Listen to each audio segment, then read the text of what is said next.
Having dealt with the properties of dilute sulfuric acid, here we will deal with the properties of concentrated sulfuric acid.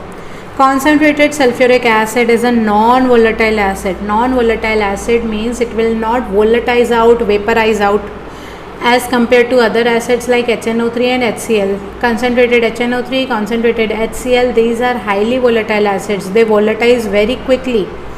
So this is a non-volatile acid, and this property is the main basis why we are using this for the preparation of HNO3 and HCl. HNO3 and HCl laboratory preparation methods we have studied in earlier chapters. So here you can see HCl is being prepared and here HNO3 is being prepared. These two set of equations we can see.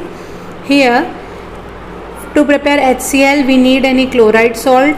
Here two chloride salts we have taken. To prepare HNO3 we need any nitrate salt, so here two nitrate salts we have taken.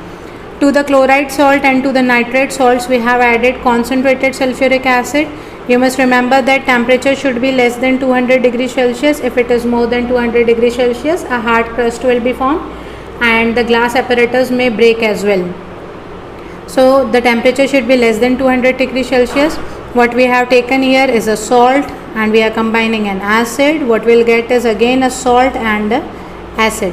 The salt which we are getting here is acidic salt. Why acidic salt? Because H is present here. This H you can see. Because of the presence of this H, it is an acidic salt. And if we are taking temperatures more than 200 degrees Celsius, what we are getting is normal salt. So this property of sulfuric acid being a non-volatile acid, this helps us in the preparation of HCl, HNO3 and acetic acid as well. Then concentrated sulfuric acid is a strong oxidizing agent and its oxidizing property comes through the thermal decomposition. Like whenever we are taking sulfuric acid and when we are applying heat to it, in the presence of heat, it decomposes to give water, sulfur dioxide and nascent oxygen. This is always known as nascent, the one element, single element present in square bracket. So this is nascent oxygen.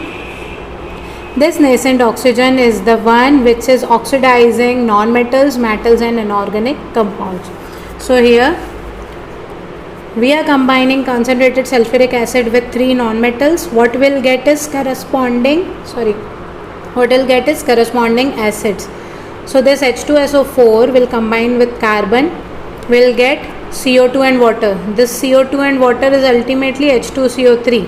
Okay, we are getting corresponding acids. Here SO2 and water, this is H2SO3. This is not being shown because these two things are unstable.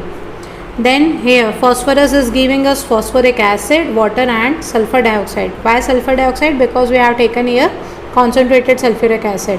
One thing you must remember that whenever concentrated sulfuric acid is taken, the sure products are SO2 and water. These two will be surely produced.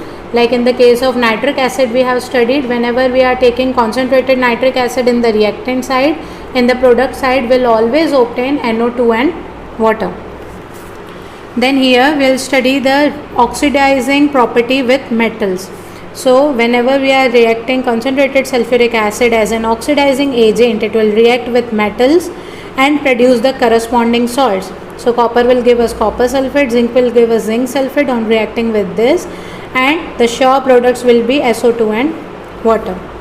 Then there are some inorganic compounds like hydrogen bromide and hydrogen sulfide. So these two will be oxidized. When these two are oxidized, oxidation means, like I am taking HBr. Oxidation means addition of oxygen or removal of hydrogen. So in this case there will be removal of hydrogen. That removal of hydrogen will be oxidation. So in case of HBr, H is being removed and we are getting bromine, and in case of H2S, H is being removed and we are getting mere sulfur, and the other sure products are water and sulfur dioxide.